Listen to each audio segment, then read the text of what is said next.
welcome. And genuinely, thank you for joining me on my first video. I'll be honest, I'm excited to be here. A little nervous, but still genuinely excited to share my thoughts and ideas with you.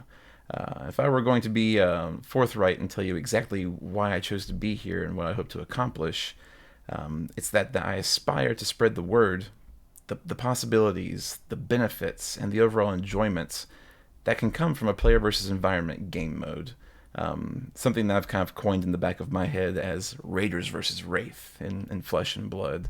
For those of you who are not really familiar with the conversations regarding player versus environment or this new Raiders versus Wraith card game kind of game mode, the moral of the story really comes down to it's a group of 4 players usually pit against a singular player that's working with a supplemental kind of deck structure that's been kind of designed away from the typical balance of competitive constructive play while still staying true to the heart and soul and the nature of the game and its actual functionality. If I were to say as a player thus far, not a good one, but a mediocre and engaged player, I would have to argue that Flesh and Blood is probably one of the most balanced games I've ever played. And that kind of balancing makes me feel empowered to kind of personalize the way I choose to play. Whether choosing between the class, the hero, my equipment, the overall structure and strategy behind my deck building, I don't feel pressured or obligated to choose any one versus another due to like tournament outbreaks or like meta evolution or what plays well against another, and to me that feels great. And one thing that I've found for myself is as I've played more, I've come to gain this attachment to some of the characters that I've come to attempt to master, and that led me to kind of indulge myself on more of their story. And if I have one thing to make the moral of this first video, it's that one thing I hope we never do is leave and distance ourselves from the actual world of Wraith. We can't afford to leave it behind. And really, what better way is there to experience it and learn about it than to immerse ourselves by raiding it or actually playing in as those heroes who are saving it? If I remember correctly, if anyone's familiar with Chris Metzen, he's one of the designers who worked on like world building for like Overwatch, World of Warcraft, and Blizzard Entertainment. One of the most important comments that he ever made, in my mind, is the most important character in any of those games was truly the world in which the characters lived and the players played. And I give all this still trying to remember, that Flesh and Blood is still in the infancy of its release, and we're just barely over 2 years in, and we're kind of inching out of a pandemic. So I don't want to appear as though we've missed the boat on anything. I'm not trying to rush this aspiration or dream of mine.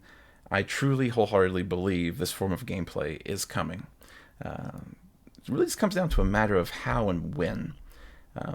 And that's kind of why I'm here. I'm here to kind of theorize on how this rating on Wraith might be released. Will it be through local events? Will there be pre-releases, actual releases? Will it be done kitchen table play? Will it be done in local stores?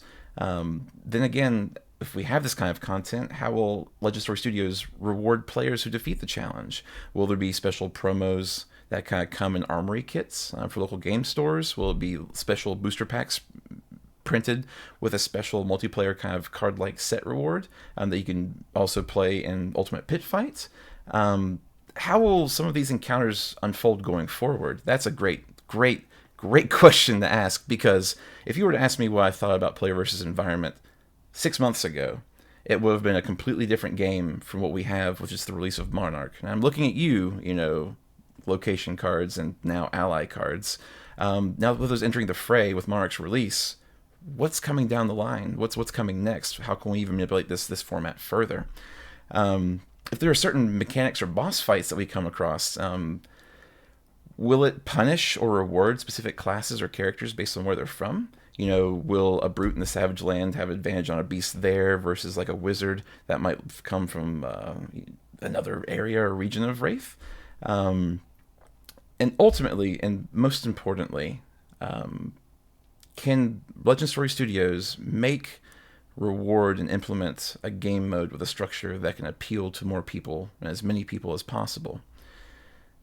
And I say that because even when I'm on social media or Discord or wherever I might be looking at other comments from other players, there's still this incessant chatter that kind of lingers in the background, trying to measure the success of our community of the game as a base of like the amount of investors versus players playing the game.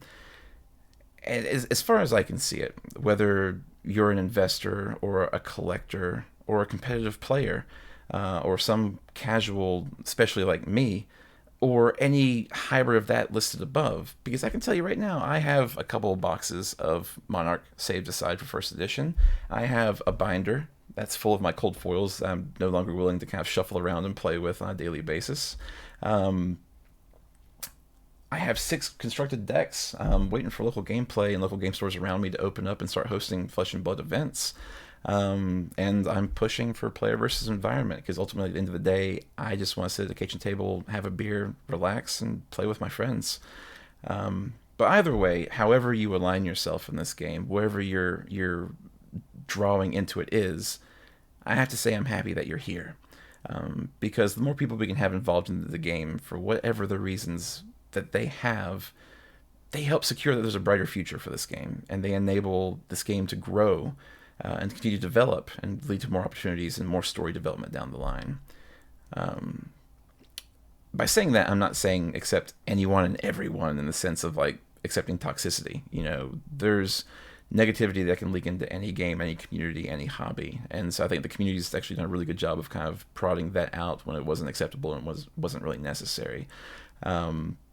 But I think the overall goal is not to look at people in the game with good intentions as being toxic for their nature of why they're here. To kind of put that in perspective, when I played World of Warcraft way back in the day, there was someone that I knew who paid $15 a month to not play the end game, not really do the dungeon crawls. They weren't there to level new characters or experience the world. To them, the hobby revolved around playing the auction house. They would go out, mine, herb, whatever their professions were, and just throw it on the auction house. And their goal was, how much money can I make in a week? It wasn't real money, not something like this. But they played the game for a very abstract reason, in a sense. And to me, I don't want to say I saw it as wrong, but it was different, and I didn't understand it. And as I think we grow and develop and mature as a group and a community, we'll start to see that people should enjoy their hobbies for whatever reasons that has them here. And the goal in that is that they're actually a positive asset to the game and not one taking away from the experience from everyone else. To me, the game really is an escape. It's an opportunity for me to network, meet new people, you all here, through playing a game that I love, which is something I've done for many years. And I hope to meet and play with new people for many years to come. If I were to look at my phone right now and measure the phone calls, the text messages, all the contacts that I've made in the last 2 weeks, I could really guarantee that most of them were someone I've played a tabletop game with. Between Magic the Gathering, miniature tabletop games as like HeroClix, War Machine, World of Warcraft trading card game, and now potentially Flesh and Blood, they are the ones who stuck with me over the years, and maybe I'm the one who stuck with them too. It's a great thing to know that your past is a part of your present and goes into your future. To wrap this up as a first kind of little clip, I did want to give a shout out to all of the other content creators out there. Like I said, a little nervous, first time for everything. But it's all the content creators that I've watched over the last few months who inspired me to kind of take this leap. I watch many of you. I think I'm subscribed to at least 12 to 15 content creators that I've come across over the last few months.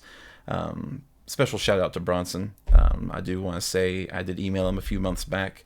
He did a video on content creator collaboration and the networking and the quality of this community really has backing it. And that was the final kick in the rear to kind of start making this happen. And then the true shout out and appreciation and thank you goes to Louie at Kitchen Table TCG for actually taking a leap and taking me onto his channel and giving me a chance to kind of open up and branch out on something that I appreciate and love, and kind of give me that last little nudge in the right direction too, with warm support and best wishes. And so I will wrap this one up. You'll have a video coming up soon. I have been mapping out where my ideas of where this game design can go, and I do want to kind of break those down episodic and very digestible, to kind of go around like tenets of game design. What do we want to come from player versus environment content? What should be the focus on a creative level versus an experience level? If these games modes were to come out coming from different regions, different threats, how will they work? Do we have class structures? Are there people who fill roles of tank versus support versus damage versus healer? How does that all work, and what are the mechanics behind it? And I look forward to breaking that down for you. Until then, thank you.